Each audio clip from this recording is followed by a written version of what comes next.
Here is my Lab 6 project. Here's my code. I believe I went pretty over and beyond in this project.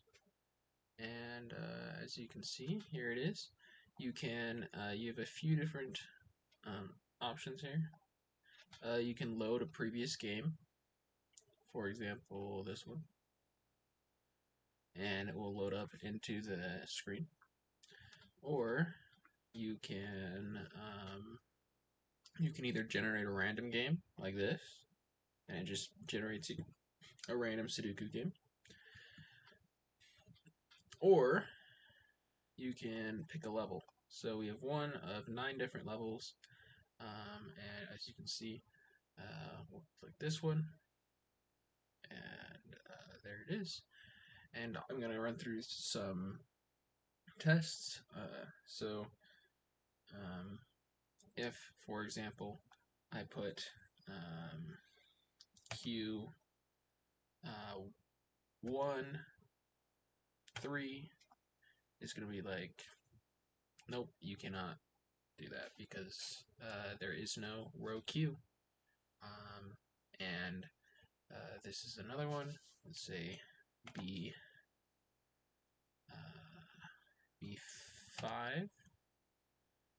Let's say, what can B5 be? B5 1. That works. Or you can do 5B 9. No. 5B 5. Oh no. 3. There we go. And so you can, first of all, you can switch ones that you've already done. Second of all, it doesn't matter what order you put the letters and numbers in. You can also do capital B5 1, or you could do like it's gonna throw an error if I do this. Yep, doesn't work. And if, for example, I want to do B2 and change it to a 3, right? So let's do B2, 3. It's already filled and cannot be changed. So the only ones you can change are the blue ones, because those are the ones that you've built in. And then you can also see,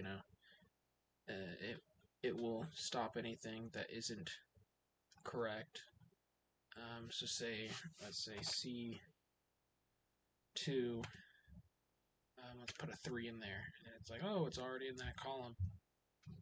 How about C2 and then 9? Or actually, let's do 6.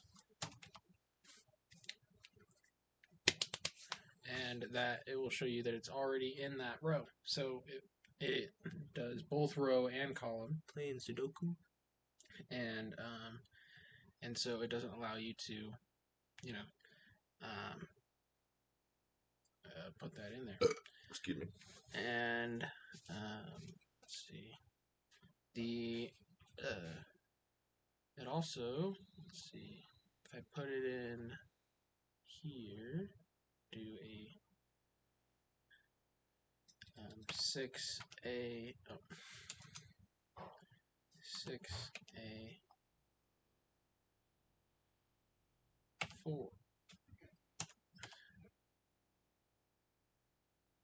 4, and you can see number 4 is already in that box. So you can't even put it in that square, because right, you have these squares that need to have all 9 in them.